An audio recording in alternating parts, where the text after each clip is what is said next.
मैं प्रशांत शुक्ला आज अपने वीडियो की शुरुआत कमेंट सेक्शन के एक पोस्ट से करना चाहता हूं। मेरे एक व्यूअर्स ने पूछा कि सर जब फिजिक्स पढ़ने का मन ना करे तो क्या करना चाहिए। तो मेरे मन में इस प्रश्न का एक काउंटर क्वेश्चन आया कि क्या कभी कभी नहीं पढ़ने का मन करता या अक्सर पढ़ने का मन नहीं करता।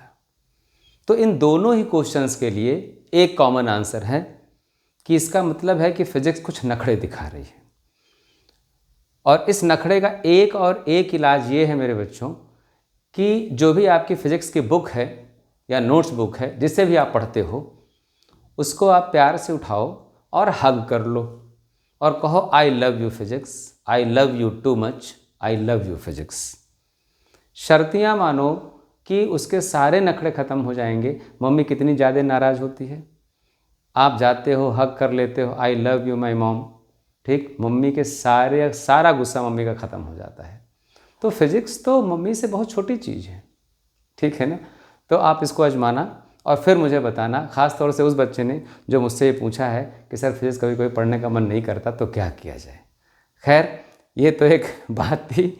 आज मैं अपने इस वीडियो की शुरुआत करता हूँ। जैसे कि पिछली वीडियो में कहा, पिछली 2 वीडियो से ये पेंडिंग चल रहा था कि प्रिज्म का एंगुलर डिस्पर्शन और डिस्पर्सिव पावर। तो इस वीडियो में एंगुलर डिस्पर्शन, डिस्पर्सिव पावर, फिर इसी टॉपिक के जो कि हल्का टॉपिक है 1-2 न्यूमेरिकल्स कराऊंगा। फिर अगर टाइम परमिट करता है तो प्रिज्म का हर, देखो इधर पिछले 3 वीडियो से मैं 2 न्यूमेरिकल 3 न्यूमेरिकल प्रिज्म के करवा रहा हूँ, केवल 5 मार्कर को ध्यान में रखते हुए कि डेरिवेशन के साथ एक न्यूमेरिकल मिला के बेहतरीन 5 मार्कर तैयार हो रहा है, ठीक है। तो चलिए देखते हैं, हम लोग शुरू करते हैं एंगुलर डिस्पर्शन। पिछली वीडियो में इस पर एक छोटा सा बेसिक न्यूमेरिकल हुआ था जिसमें किसी इस फार्मूले की जरूरत नहीं पड़ रही थी। खैर ये इंसिडेंट रे है, ये इसका ओरिजिनल पाथ, ये रेड कलर, सबसे नीचे वायलेट कलर, क्लियर। वायलेट के लिए एंगुलर डेविएशन लिख दिया मैं, पिछली वीडियो का इससे ताल्लुक है। माइनस रेड के लिए एंगुलर डेविएशन लिख दिया, ये एंगुलर डेविएशन है, एंगल ऑफ डेविएशन कह सकते हो, एंगल ऑफ डेविएशन रेड के लिए। आगे बात समझ में। यही है आपका एंगुलर डिस्पर्शन, थीटा नाम दे दो, एंगुलर डिस्पर्शन, एंगुलर डिस्पर्शन। आप कहो नहीं सर ऑप्शन में तो नहीं दिया है, म्यू के टर्म में दिया है, कोई बात नहीं। ये सारी चीज़ हम लोग थिन प्रिज्म के लिए कर रहे हैं। थिन प्रिज्म के लिए प्रिज्म वाले डेरिवेशन वाली वीडियो में angle of deviation is equal to mu minus 1 into A हम लोग प्रूव कर चुके हैं। Mu minus 1 into A prove कर चुके हैं हम लोग, ठीक है। तो बस angle of deviation for violet के लिए लिख दिया आप mu V minus 1 into A, minus इसके लिए लिख दिया आप mu R minus 1 into A. Clear, कोई प्रॉब्लम? नोट करते चलिए। म्यू वी ए, कुछ बच्चे कमेंट में डाले थे कर कुछ स्टेप आप डायरेक्ट लिख देते हो, प्लीज़ सारा स्टेप लिख दिया करो। चलिए भाई, माइनस ब्रैकेट ओपन किया मैं, mu R A minus minus minus plus A. हाँ मुझे भी याद आ रहा है, एक आध जगह मैं डायरेक्ट कर देता हूँ, ठीक है, लेकिन आप भी खुद से करके देखा करो। ये हो गया angular dispersion, theta is equal to, यहां से आप ए कॉमन ले लिए, mu violet minus mu red by A. तो ठीक है, एंगुलर डिस्पर्शन के 2 फार्मूले आपको मिल गए, एक in terms of angle of deviation और एक in terms of refractive index. दोनों नोट कर लीजिए।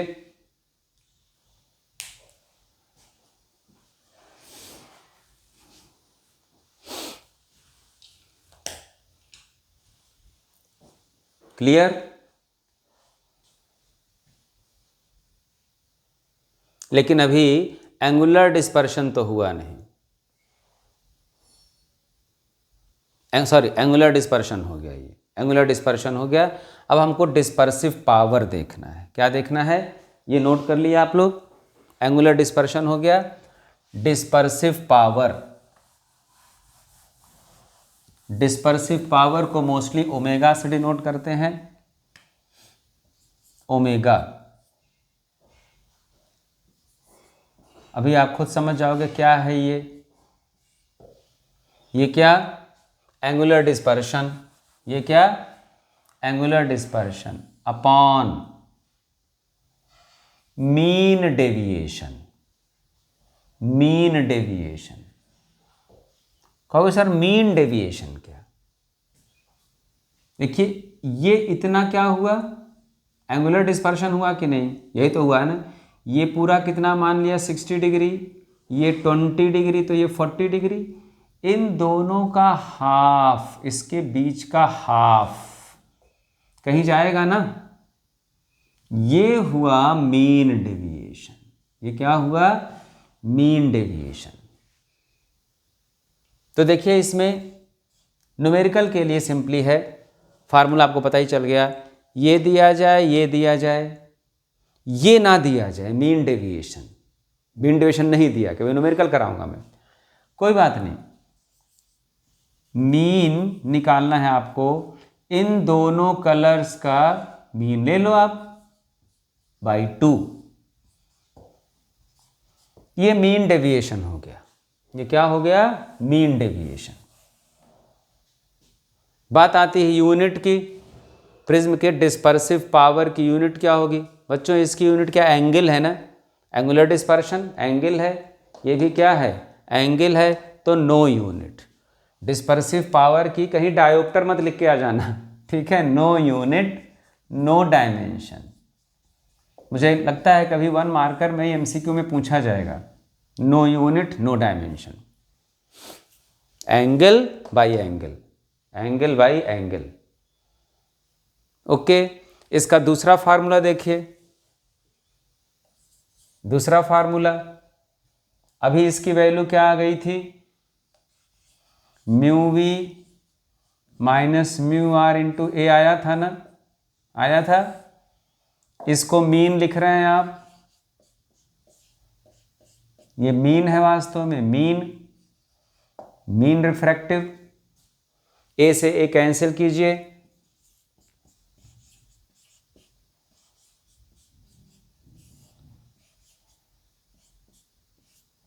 ए से ए कैंसिल। डिस्पर्सिव पावर का फार्मूला किसके टर्म में? रिफ्रैक्टिव इंडेक्स के टर्म में। डिस्पर्सिव पावर का फार्मूला किसके टर्म में? रिफ्रैक्टिव इंडेक्स के टर्म में। क्लियर? कोई प्रॉब्लम नहीं होनी चाहिए।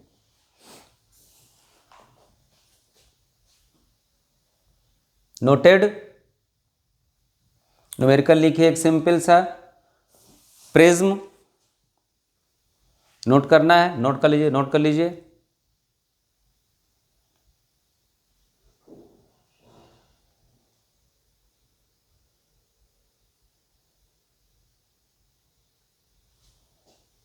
Noted?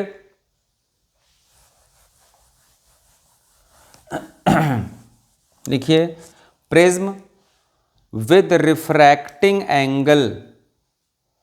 Prism with refracting angle. Refracting angle क्या था? पिछले 2 वीडियो में बात हो चुकी है। Angle of prism 60 degree. Question numerical gives minimum deviation angle 53 degree, 51 degree and 52 degree for blue. For blue, ये किसके लिए? ब्लू के लिए। रेड, रेड और येलो, ये देखो, ठीक, येलो रिस्पेक्टिवली लिख दिया मैं। What is dispersive power? Dispersive power आपने फाइंड करना है, डिस्पर्सिव पावर आपने फाइंड करना है। कहो सर अभी आप फार्मूला बताए हो, चूंकि एंगल ऑफ डेविएशन दिया गया है तो एंगल ऑफ डेविएशन वाला फार्मूला लगाएंगे हम लोग। इन दोनों में कौन बड़ा है भाई? देखो अगर वायलेट यहाँ आ रहा है तो ब्लू यहाँ होगा ना, तो ब्लू और रेड की बात कर रहा है, इसका मतलब किसकी बात कर रहा है? ब्लू और रेड की बात। तो deviation for blue minus deviation of red. कल सर नीचे तो मीन होता था। बेटा लोग ये येलो इनके बीच में ही आएगा, नहीं दिया होता अगर तो दिस प्लस दिस बाई 2 करते, दे दिया है तो कोई प्रॉब्लम ही नहीं। येलो येलो येलो, सीधे वैल्यू पुट करने वाला था मामला। मीन ना देके येलो दे दिया है तो जब जान रहे हो कि बीच में ही होता है, या अगर आपको लगता हो नहीं ठीक बीच में तो नहीं होता, तो एक बात जब बता दूं, जनरल साइंस की 12th में ये लेवल नहीं कवर किया गया है बेटा लोग। स्पेक्ट्रम में ना सबसे दूर तक जो फैलाव है वो किसका होता है? येलो कलर का। येलो कलर की विजिबिलिटी अच्छी होती है, इसका रेंज अच्छा होता है। इसीलिए आप किसी अच्छी कंपनी का साइन बोर्ड देखो, अगर फ्लेक्स वगैरह वाला देखो, तो वो येलो कलर ज़रूर इस्तेमाल करते हैं। येलो अलग से सामने निखर के आता है, ठीक है। तो उसका रेंज येलो का, ये थोड़ा सा आउट ऑफ द बॉक्स बात बता दिया मैं। तो अगर नहीं दिया जाएगा, येलो नहीं दिया जाता, तो आप क्या करते? दिस प्लस दिस बाई 2, जैसा बताया मैं। दे दिया गया है तो येलो ही इस्तेमाल करोगे। वैल्यूज़ पुट कर दीजिए फटाफट, वैल्यूज़ पुट करके आंसर आ ही जाएगा, कोई ख़ास बात नहीं, कुछ बचा ही नहीं अब तो इसमें। रख दिए आप 53 डिग्री रख दिए, माइनस 51 डिग्री रख दिए, अपॉन। बेटा लोग ये सब ऐसे टॉपिक हैं, ये छिपे रहते हैं। बच्चा प्रिज्म का डेरिवेशन करते करते थक गया, फिर आगे अगले टॉपिक पे आ गया, वेव ऑप्टिक्स पे आ गया, ठीक है। ये सॉल्व वॉल्व कर लिए आप, तो आंसर आ रहा है। यूनिट तो कोई है नहीं इसकी, कोई ख़ास बात नहीं। क्लियर? नेक्स्ट लिखिए, next question. Refractive indices, refractive indices, index का प्लूरल होता है बेटा लोग indices. Refractive indices of flint glass, glass की एक क्वालिटी होती है, फ्लिंट ग्लास, क्राउन ग्लास, कभी आगे पढ़ोगे। Refractive indices of flint glass for blue and red colours are mu, blue mu red. एक डेविएशन का कराया एंगल, वो न्यूमेरिकल, और एक रिफ्रैक्टिव इंडेक्स का कर लीजिए।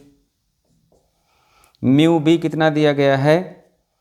1.664 और म्यू आर 1.644। जाहिर सी बात है ब्लू का ज़्यादा होगा। Calculate dispersive power, calculate dispersive power. समझ गए आप? डिस्पर्सिव पावर का फार्मूला म्यू बी। अब देखो जो थियरी में पढ़ाया मैं आपको, वो वायलेट और रेड के बीच था, तो जानबूझ के ऐसे एग्जाम्पल लिया कि वायलेट के अलावा कोई डेटा दिया जाए, ताकि आप ये ना सोचो अरे बाप वायलेट पढ़ाया गया है और ये कहाँ ब्लू ब्लू आ गया। अपॉन थोड़ा सा अलग हुआ उस क्वेश्चन से, ये गिवन, ये गिवन, ये नहीं गिवन, वही बात आ गई। म्यू मीन निकालो बच्चों, म्यू मीन फाइंड कर लीजिए। Mu mean, mu B plus mu R by 2, 1.664 plus 1.644 by 2। Solve कर लीजिए।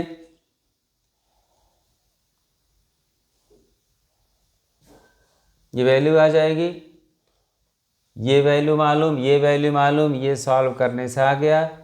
सॉल्व कर लीजिएगा, आंसर आ रहा है इनका 0.0305। कोई खास बात नहीं, कैलकुलेशन तो आप लोगों को आता ही है।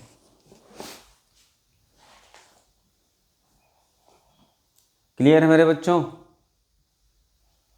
बोलिए भाई। तो ये एंगुलर डिस्पर्शन बता दिया मैं आपको, डिस्पर्सिव पावर बता दिया। अब मैं अगर मोटे मोटे तौर पे कहूँ कि प्रिज्म का थियोरेटिकल पार्ट पूरी तरह ख़त्म हो गया, साथ ही साथ पिछली 2-3 वीडियो में मैं इसके कुछ न्यूमेरिकल्स भी कराया हूँ, लेकिन अभी मैं इसके 2-3 न्यूमेरिकल और कराऊँगा। इसके नहीं, इसके तो सिंपल हैं, इससे ज़्यादा नहीं कुछ पूछा जाता है इसमें, ठीक है, कुछ स्कोप ही नहीं बचता। क्लियर? अगला क्वेश्चन बहुत इंपॉर्टेंट क्वेश्चन है बेटा लोग, बहुत इंपॉर्टेंट क्वेश्चन है। जो क्वेश्चन कराने जा रहा हूँ ऐसे ही क्वेश्चंस होते हैं। डेरिवेशन एक पूछ दिया गया प्रिज्म का, कोई भी एंगल ऑफ डेविएशन का या एंगल ऑफ मिनिमम डेविएशन का 3 नंबर का, और उसके साथ ये 2 नंबर का न्यूमेरिकल लग जाता है, 5 पूरा बन जाता है। ठीक है।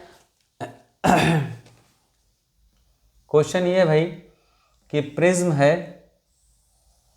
प्रिज्म का ये फेस सिल्वर्ड कर दिया गया, पेंटेड कर दिया गया बाहर से, ठीक। एक इंसिडेंट रे पड़ रही है, इंसिडेंट रे पड़ रही, फिगर बना लो भी, और ऐसा सब रे पड़ रही है कि जब इस पे गई तो डेविएशन हो गई, इस पे गई और वापस अपना पाथ रिट्रेस कर ली। अगर उल्टे ढंग से बनाया जाए फिगर थोड़ा ज़्यादा समझ में आ जाएगा।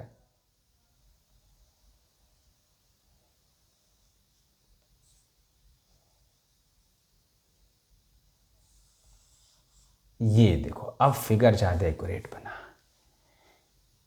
ये जाती ऐसे टुवर्ड्स नॉर्मल बेंड हुई, नॉर्मल यहाँ है ना, जाती ऐसे टुवर्ड्स नॉर्मल बेंड हुई और ऐसी गई इस फेस पे, सिल्वर्ड है, कि अपना पाथ रिट्रेस की। बेटा लोग सुनो, थोड़ा सा रिफ्लेक्शन यहाँ क्लास 9th का काम आएगा। अगर मैं कहूँ प्लेन मिरर पे रे इस तरह इंसिडेंस कराओ कि वो अपना पाथ रिट्रेस करे, तो नॉर्मल ही तो ड्रॉ करोगे कि नहीं? ये मत कहना एंगल ऑफ इंसिडेंस 90 डिग्री, नहीं, 9th 10th के बच्चे नहीं बोलते। एंगल ऑफ इंसिडेंस क्या? 0, क्योंकि नॉर्मल भी यही है ना, नॉर्मल भी यही है। इंसिडेंट रे नॉर्मल से कितना एंगल बना रही? 0 डिग्री। खैर, तो क्वेश्चन का फिगर मैं आपको बता दिया। कभी कभी ये फिगर बना के आता है, कभी कभी लैंग्वेज दिया जाता है, तो आपने फिगर बनाना पड़ता है। क्लियर? चलिए लिखिए question. On face of a prism, on face of a prism of refracting angle 30 degree, of refracting angle 30 degree मतलब angle of prism, and refractive index 1.414, refracting angle A 30 degree and refractive index 1.414 is silvered on one face, बता दिया। At what angle a ray should be incident on unsilvered face। मतलब ये पूछा गया जो हम लोगों के डेरिवेशन का I1 होता था, I1 कितना रखा जाए कि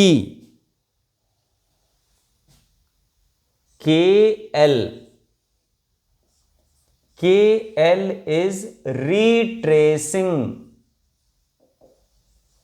KL is retracing its path।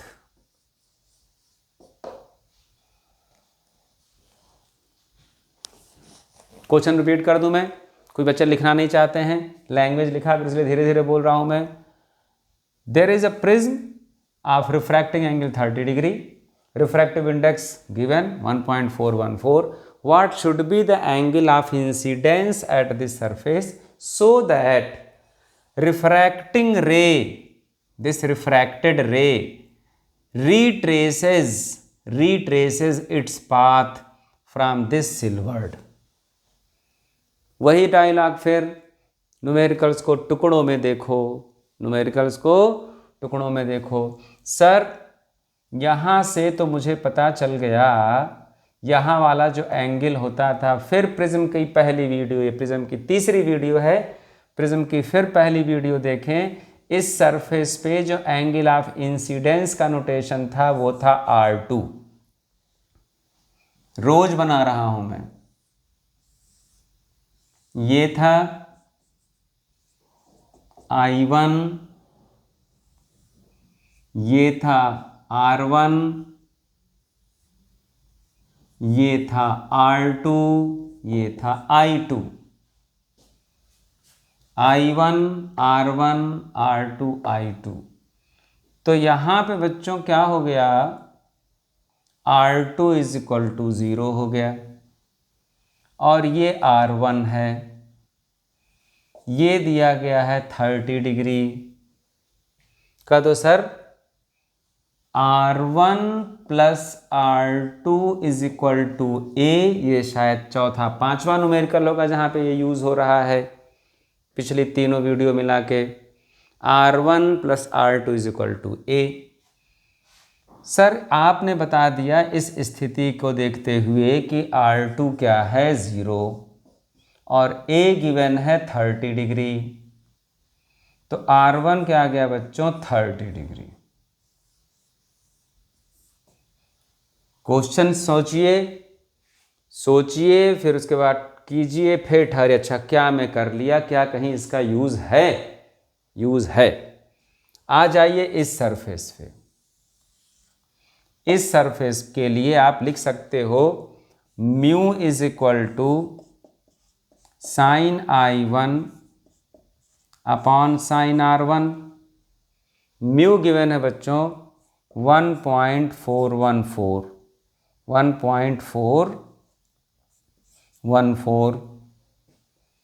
I1 पूछना ही है, पूछ ही रहे हैं ये। R1 30 डिग्री आप बता दिए, R1 30 डिग्री बता दिए आप। कुछ नहीं बचा, बोले भाई। Sign I1 1.414 sign 30 1/2। सॉल्व कर लीजिए इसको। इसकी वैल्यू होती है √2। इसकी वैल्यू सब पढ़े हो मैथ में, 414 की वैल्यू, इसकी वैल्यू √2 और ये 1/2। साफ साफ कर दूं, यहां तक ठीक है? नोट कीजिए।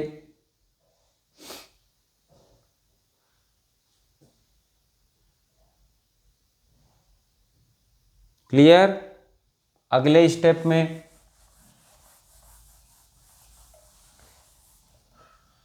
साइन I1 √2, 2 को आप लिख रहे हो √2 into √2 cancel. Sine I1 is equal to 1/√2, तो I1 इज इक्वल टू 45। एक बार दोबारा देख लीजिए क्वेश्चन क्या क्या कहा गया था और क्यों ये स्टेप किया गया है। गिवन इस कंडीशन से आप निकाल लिए R2 0, तुरंत आपके दिमाग में आया R1 plus R2 is equal to A होता है। A की वैल्यू गिवन है, R2 0 इसलिए R1 आ गया। कौसर I1 पूछा जा रहा है, R1 फाइंड कर लिया, म्यू गिवन है, काम खत्म। बोलो भाई, कोई प्रॉब्लम नहीं।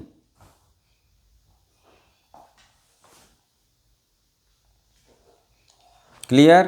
एक क्वेश्चन और लिखिए, एक क्वेश्चन और, बढ़िया क्वेश्चन, वो 3 नंबर का न्यूमेरिकल है।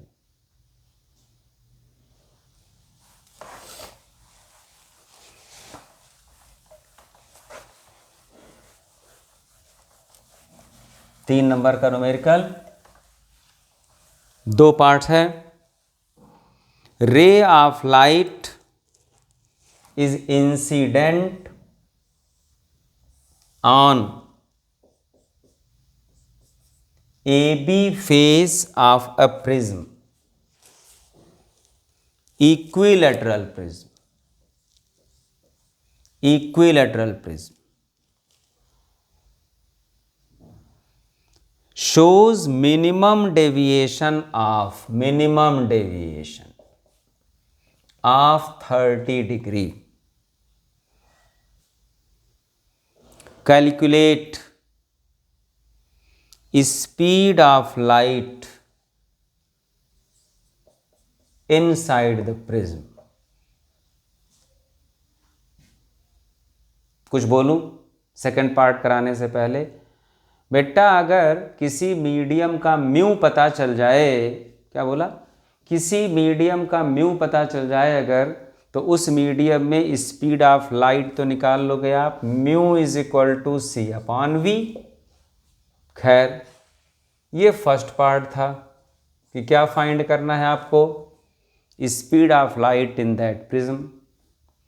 Second part, find angle of incidence, find angle of incidence at face AB,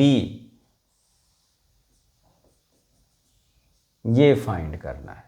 find angle of incidence at face AB so that, condition क्या लगा रहा है, सो दैट इमर्जेंट रे, कर चुके हैं इस तरह का क्वेश्चन हम लोग, इमर्जेंट रे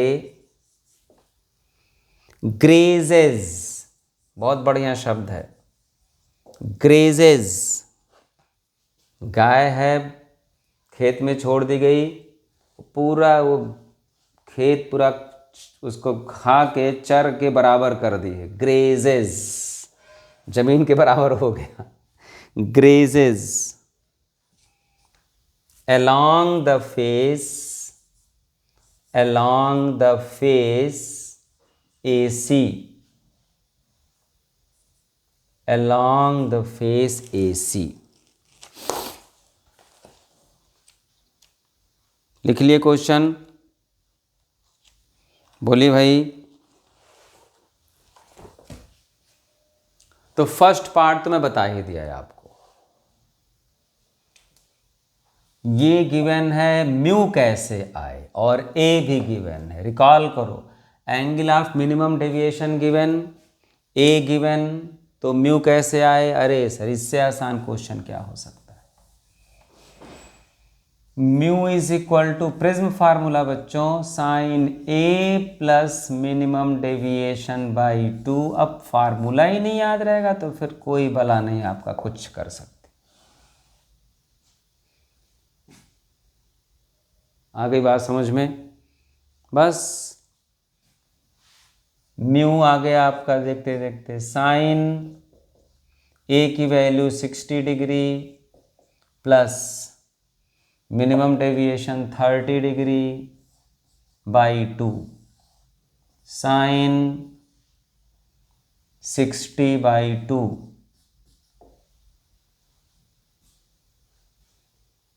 क्लियर?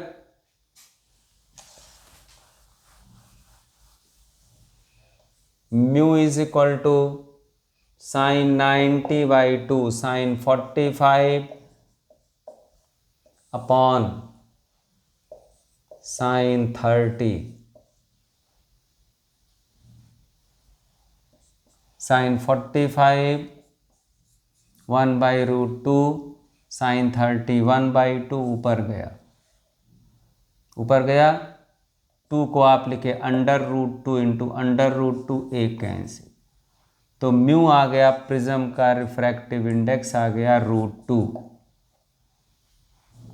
प्रिज्म का रिफ्रैक्टिव इंडेक्स क्या आ गया 2। कहो सर, अब सर क्या कहना है, अब पैर तक पहुंच गए तो फिर सर क्या करेंगे अब? Mu is equal to C by V, √2c 3 × 10⁸ upon v is equal to 3 × 10⁸ upon √2 metre per second. आपकी मैथ्स मुझसे अच्छी है, सारी वैल्यू वगैरह पुट कर लोगे, काम हो जाएगा।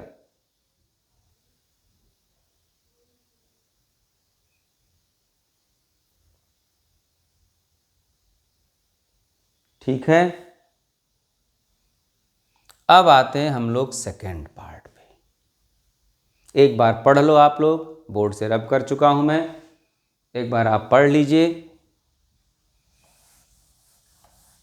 देखो बेटा, बहुत न्यूमेरिकल्स हैं रे ऑप्टिक्स में, फिजिक्स में, ठीक है। वीडियोस में कितने डाल सकता हूँ, गिने चुने 5, 4, 6, ठीक। प्रिज्म में आप कायदे से करो तो 10-12 न्यूमेरिकल्स हैं, ठीक है। ठीक है, इतना ऑनलाइन के लिए आपके लिए बहुत है, इतनी प्रैक्टिस कर लो आप, ठीक है। चलिए भाई, कहता है एंगल ऑफ इंसिडेंस कितना रखा जाए कि इस सरफेस से रे ऐसी चली जाए। देखना वीडियो 2 में है शायद, मतलब प्रिज्म वाले में। ऐसे कब जाएगी ये, जब ये एंगल क्या होगा, क्रिटिकल एंगल होगा। और इस एंगल का नोटेशन क्या था, R2। इस एंगल का नोटेशन क्या था, R2। चलिए भाई बढ़ते हैं। R2 plus R1 is equal to A, ठीक। फिर वही मामला, हमको किसी तरह R1 निकालना है। क्यों R1 निकालना है, म्यू हमको पता चल गया है, ठीक, कोई बात नहीं, कहानी नहीं बता रहा हूँ। कुछ बच्चे डाले सर आप एक बार पूरा जो क्रम बता देते हो नहीं समझ में आता। हालांकि वो क्रम इसलिए बताता हूँ कुछ अच्छे बच्चों के लिए, क्योंकि वो तरीका है, नहीं तो फिर मैं लिखता जाऊँ आप छापते जाओ, वो नहीं तरीका है। पहले प्लानिंग बता देता हूँ क्यों ये काम किया जा रहा है, तो अच्छे बच्चों को तो वो बात अच्छी लगती है कि सर आप पहले पाथ दिखा देते हो कि क्यों ये फार्मूला लिया जा रहा है।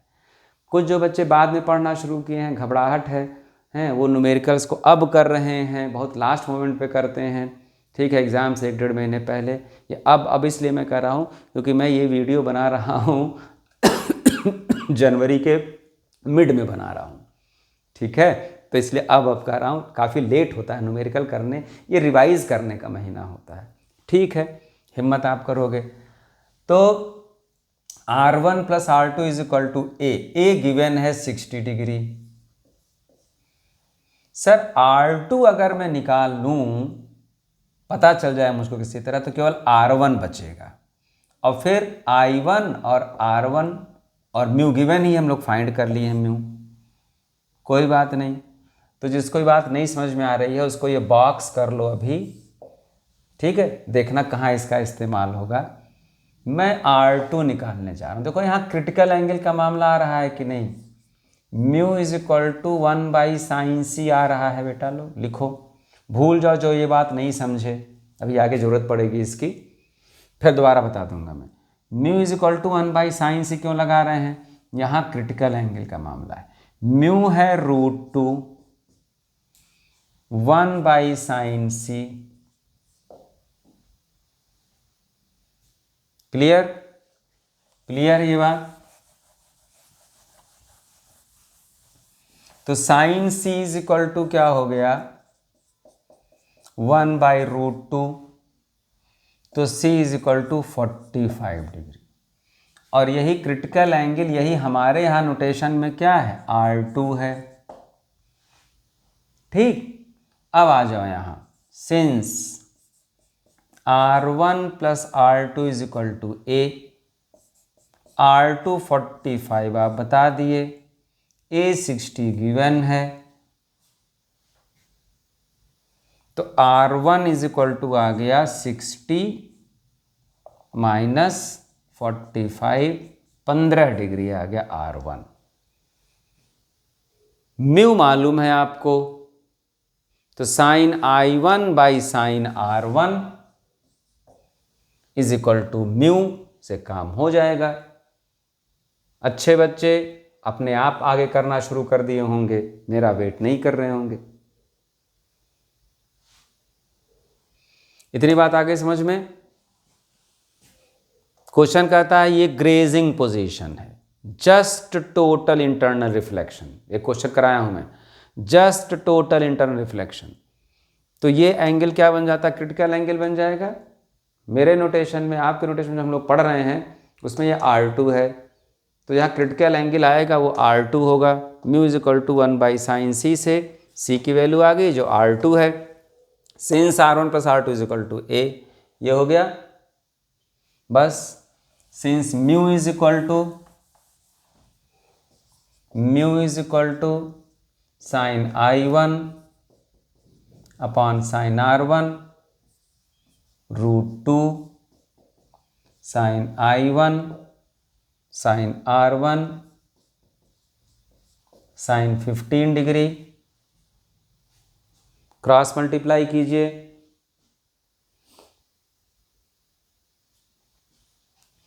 बिल्कुल चिंता नहीं किया करो कि इसके बाद कैसे सॉल्व किया जाएगा, कुछ नहीं करना है आपने, क्योंकि आपके मैथ से भी sine table, cos table, tan table सब निकल चुका है।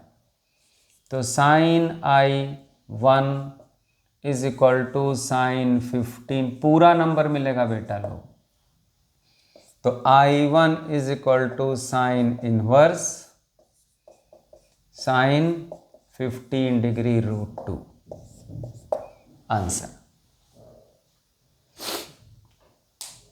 कोई प्रॉब्लम?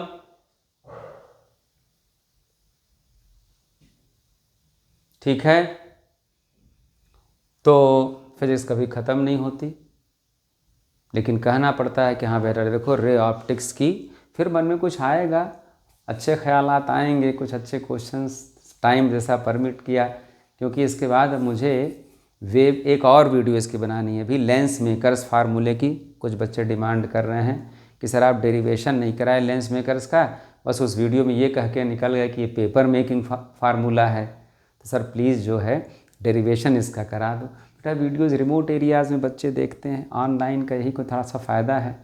ठीक है, तो मैं इसकी अगली वीडियो, इसके बाद अगली वीडियो में डालूँगा। ठीक है, लेंस मेकर्स का डेरिवेशन करा दूँगा, और जैसी की आदत है खाली डेरिवेशन कराता नहीं मैं, उसके बाद फिर कुछ उसी वीडियो में कुछ एक क्वेश्चंस भी करा दूँगा मैं। उसके बाद फिर मैं आऊँगा वेव ऑप्टिक्स पे। ठीक है, बस आप लोग देखते रहिए।